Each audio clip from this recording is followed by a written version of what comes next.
Petani mahasiswa rakyat miskin kota, bersatu padu rebut demokrasi, gegap gempita dalam satu suara, demi tugas suci yang mulia.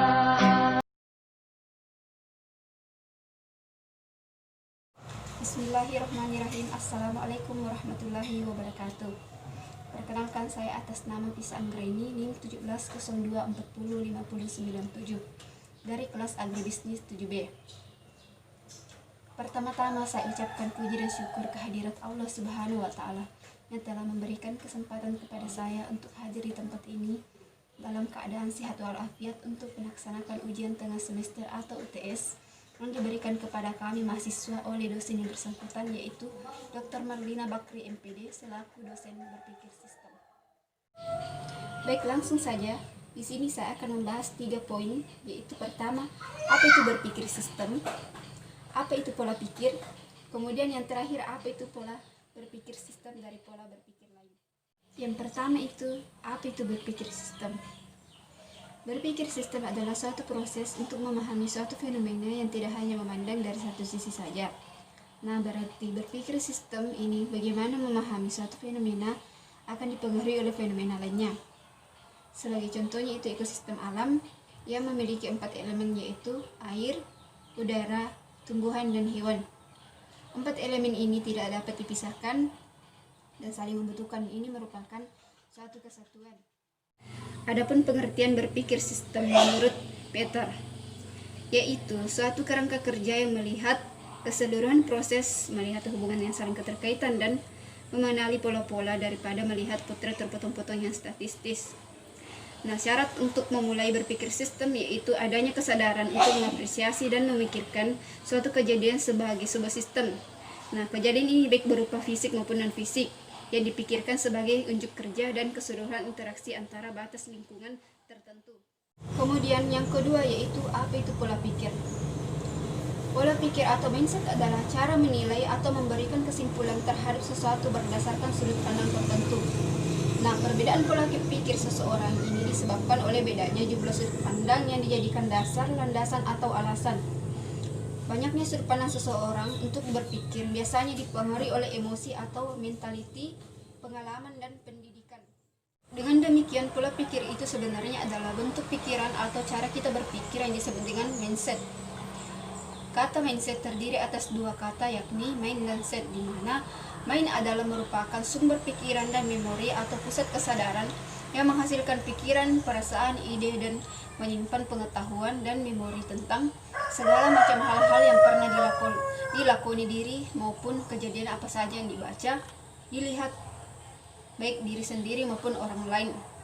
Sedangkan set adalah kepercayaan yang mempengaruhi sikap seseorang atau suatu cara berpikir yang menentukan perilaku, pandangan, sikap, dan masa depan seseorang.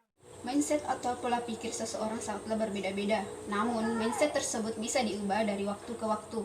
Mengubah mindset yang ada pada diri kita tidaklah mudah. Kita dapat mengubah mindset dengan cara mempengaruhi komponen pembentuk mindset tersebut, yaitu pengalaman dan pengetahuan. Kita masuk pada poin ketiga, yaitu berpikir sistem dan pola berpikir lainnya. Ada beberapa bekal yang untuk membangun berpikir sistem dan pola berpikir lainnya, yaitu yang pertama berpikir logis, kedua berpikir kritis, ketiga terakhir berpikir holistik. Yang pertama itu berpikir logis. Logis atau logika berasal dari kata Yunani kuno logos, yang berarti hasil pertimbangan akal pikiran yang diterangkan lewat kata dan dinyatakan lewat bahasa. Berpikir logis merupakan cara berpikir yang beruntut, masuk akal, dan berdasarkan fakta-fakta objektif tertentu. Berpikir logis juga dapat diartikan sebagai kemampuan siswa untuk menarik kesimpulan yang sah menurut aturan logika dan dapat membuktikan kesimpulan itu benar atau data yang valid sesuai dengan pengetahuan sebelumnya yang sudah diketahui atau yang sudah ada. Yang kedua yaitu berpikir kritis. Berpikir kritis merupakan jantung dari pendidikan modern, sebuah proses untuk melakukan konseptualisasi, analisa, atau sintesa dari informasi yang didapatkan dari berbagai sumber sebagai panduan untuk bertindak atau mengambil keputusan. Proses berpikir kritis adalah sebuah proses argumentasi berbentuk tanya jawab terhadap sebuah klaim. Argumentasi yang kuat harus didasarkan kepada pemikiran dan pertimbangan atau reasoning yang kuat dan memiliki struktur logika yang masuk akal. Struktur paling sederhana dan lazim digunakan dalam membangun argumen adalah 5W1H. What, why, where, when, who, dan how. 3. Berpikir holistik, di mana holistik adalah salah satu pola gaya berpikirnya orang-orang yang bergelut di dunia psikologi. Berpikir holistik berarti berpikir secara menyeluruh dengan mempertimbangkan segala aspek yang memungkinkan mempengaruhi tingkah laku manusia atau suatu kejadian.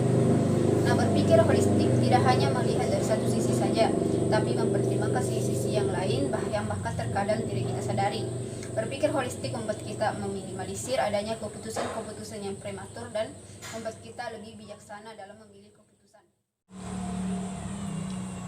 Sekian dari paparan materi yang saya bawakan mengenai seputar berpikir sistem. Sebagai pengganti UTS, kurang lebihnya mohon dimaafkan. Saya akhiri dengan ucapan wabillahi taufiq wal hidayah. Assalamualaikum warahmatullahi wabarakatuh. Percaya dan yakini segala